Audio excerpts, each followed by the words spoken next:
Saludos y bendiciones. Bienvenidos a Pensamientos de un Peregrino por Roland Brock. Estaremos dando continuidad al estudio del Evangelio de Juan, capítulo 3, versos del 1 al 8. Había un hombre de los fariseos que se llamaba Nicodemo, un principal entre los judíos. Este vino a Jesús de noche y le dijo: Rabí, sabemos que has venido de Dios como maestro, porque nadie puede hacer estas señales que tú haces si no está Dios con él. Respondió Jesús y le dijo: de cierto te digo, que el que no naciere de nuevo no puede ver el reino de Dios. Había un hombre de los fariseos. Como ya hemos dicho anteriormente, los fariseos era una de las principales sectas, grupos religiosos en el tiempo de Jesús y tenían características muy particulares con respecto a los saduceos y los esenios, que eran básicamente las tres principales sectas o grupos.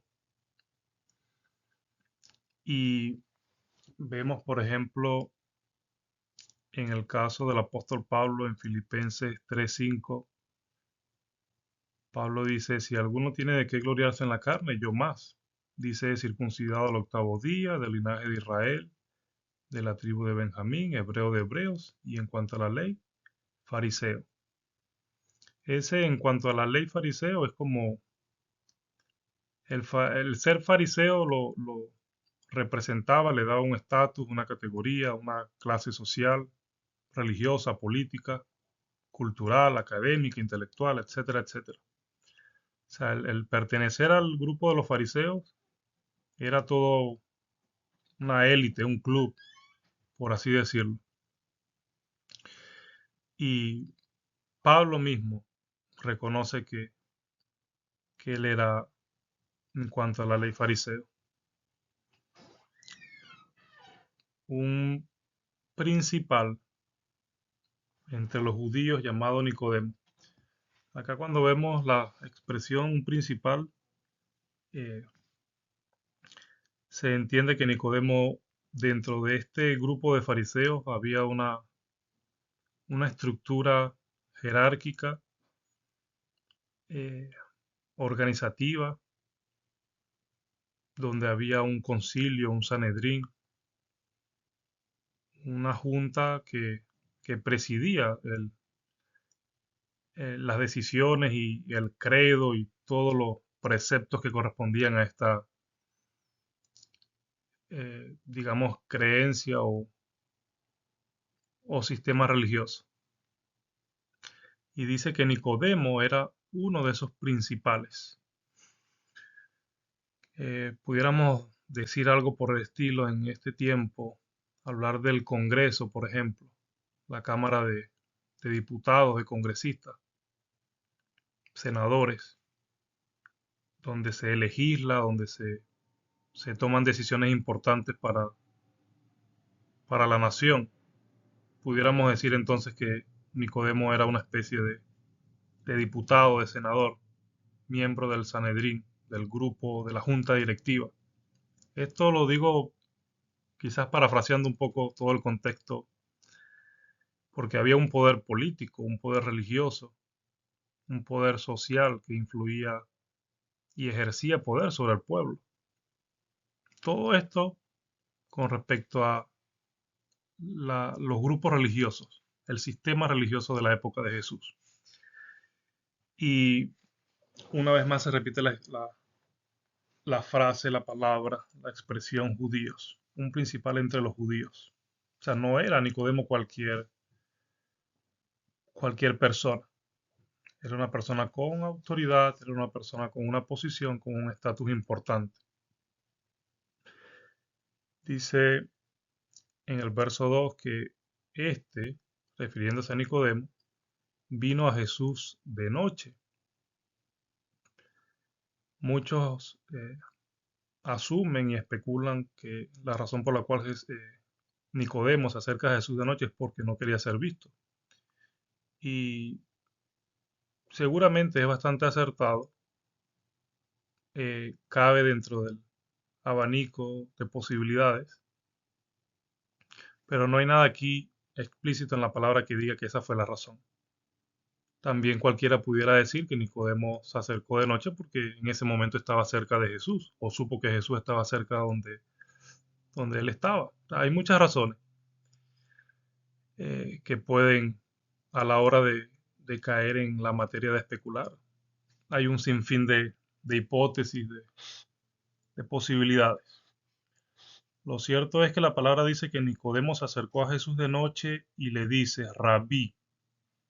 Sabemos que la palabra rabí significa maestro y sabemos que es un título otorgado a una persona con una posición o una autoridad superior específica.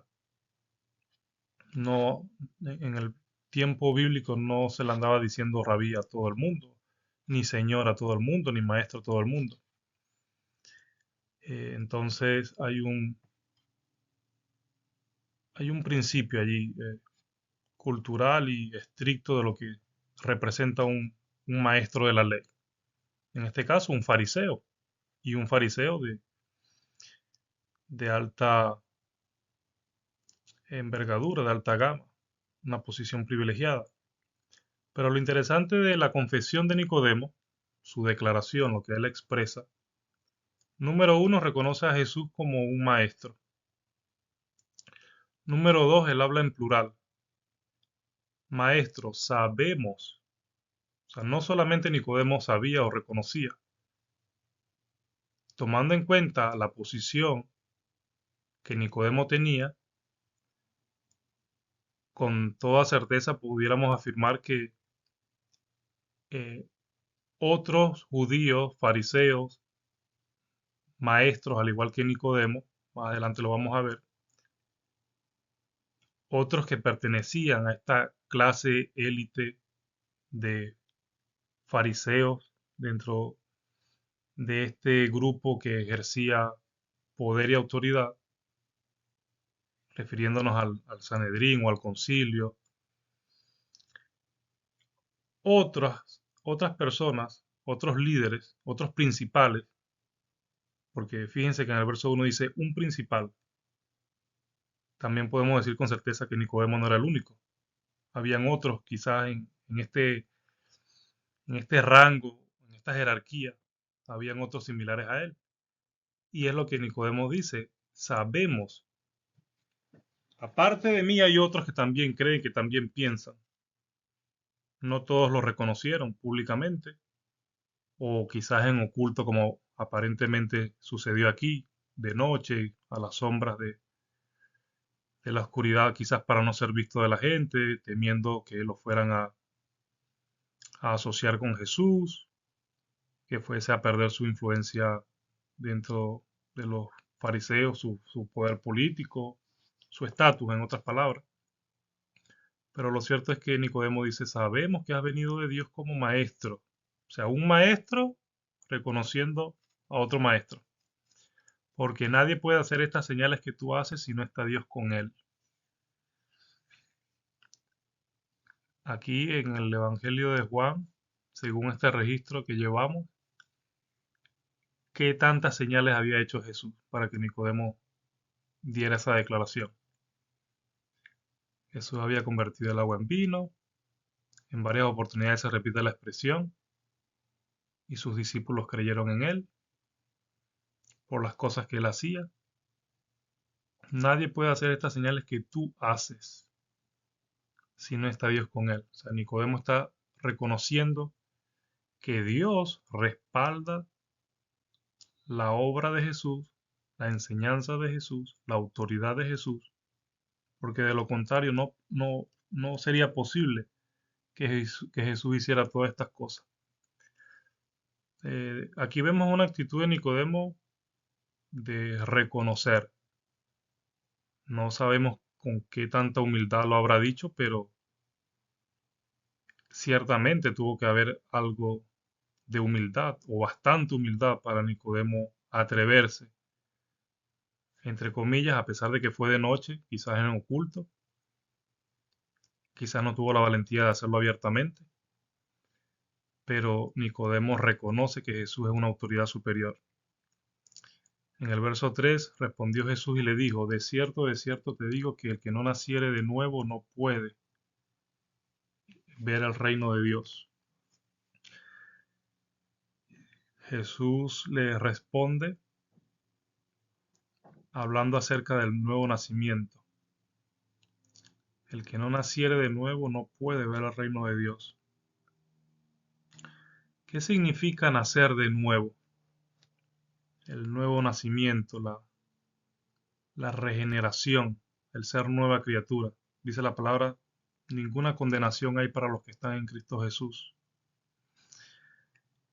Cuando leemos, por ejemplo, el libro de Hechos, capítulo 2, 37 y 38, con el primer discurso público del apóstol Pedro, vemos que al final del discurso, una vez que Pedro ha proclamado el Evangelio, ha confrontado al pueblo diciéndole ustedes eh, mataron, asesinaron al Mesías, a quien Dios levantó.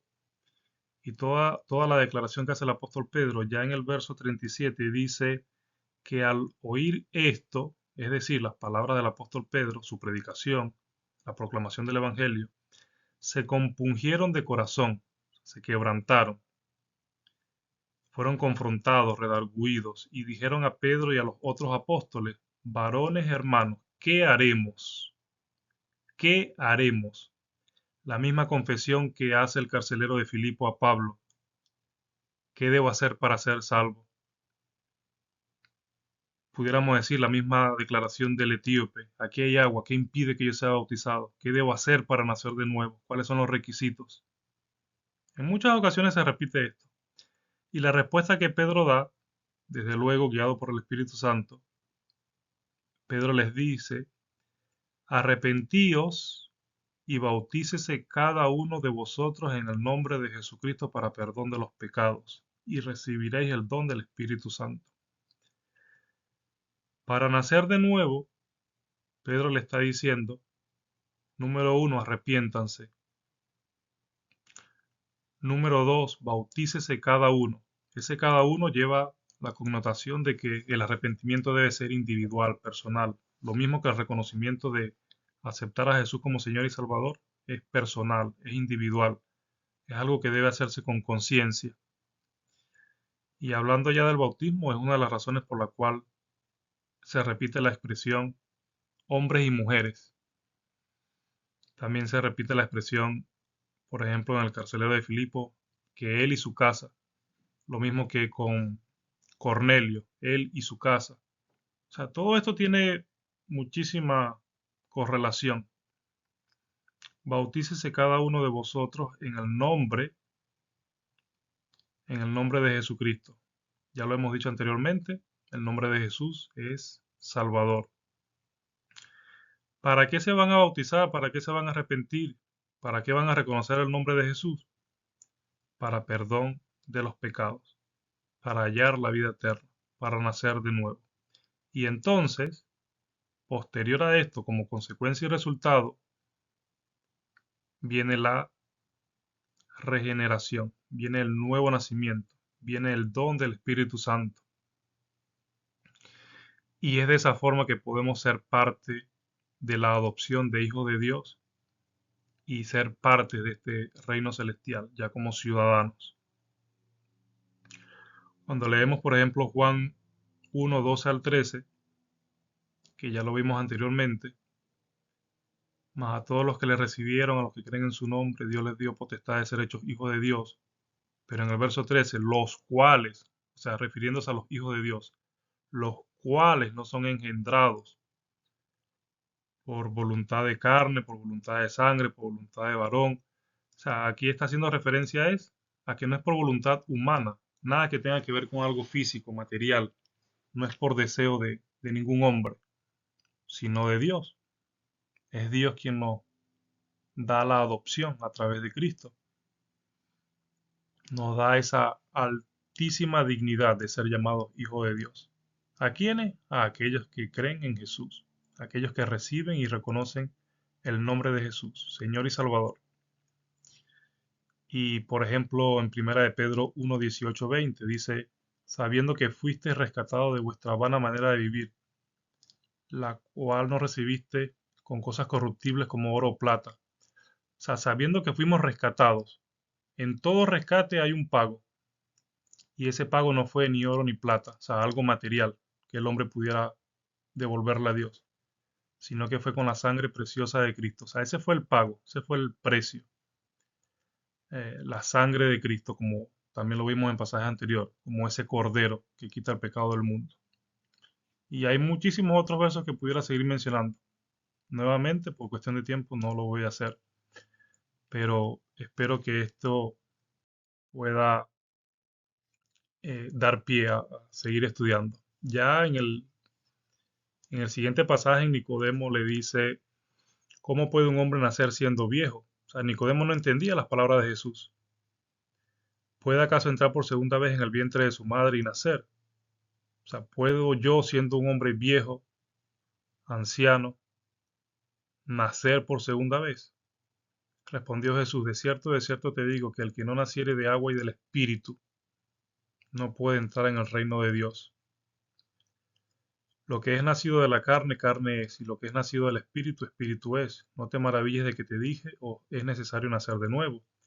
El viento sopla de donde quiere y oyes su sonido, mas ni sabes de dónde viene ni a dónde va. Así es todo aquel que es nacido del Espíritu. Entonces, nacer de nuevo significa nacer de agua y nacer del Espíritu. El mismo Juan el Bautista dijo, yo a la verdad os bautizo con agua, pero viene quien les va a bautizar con el Espíritu Santo. O sea, existen estos dos elementos, el agua y el Espíritu. Y una vez más se repite el reino de Dios. Lo que es carnal, lo que proviene de la naturaleza carnal, no va a ser espiritual. Lo que es nacido del Espíritu es espiritual. Y vemos a todo esto que el nacer de nuevo marca el comienzo de la carrera, de la vida de todo creyente, de todo cristiano. Si no hemos nacido de nuevo, si no hemos recibido esa adopción de hijos de Dios, si no tenemos esa seguridad de nuestra salvación, si no reconocemos el señorío de Cristo, muchas cosas están en el aire, están sueltas, no tienen raíces, no tienen cimiento, fundamento. Y, y es muy delicado porque de eso parte el fundamento de nuestra fe. El apóstol Pablo dice, si Cristo no resucitó, vana es nuestra fe. ¿Y cómo entonces podremos predicar y llevar el Evangelio y proclamar y llevar una vida plena delante de Dios si no conocemos nuestro propósito, a qué hemos sido llamados, si no reconocemos nuestra identidad en Cristo? Y todo esto son elementos que están unidos en la vida cristiana. Acá les comparto algunos de los versos, Filipenses 3:5, Hechos 2:37, Juan 1:12, Primera de Pedro 18. Dios les bendiga.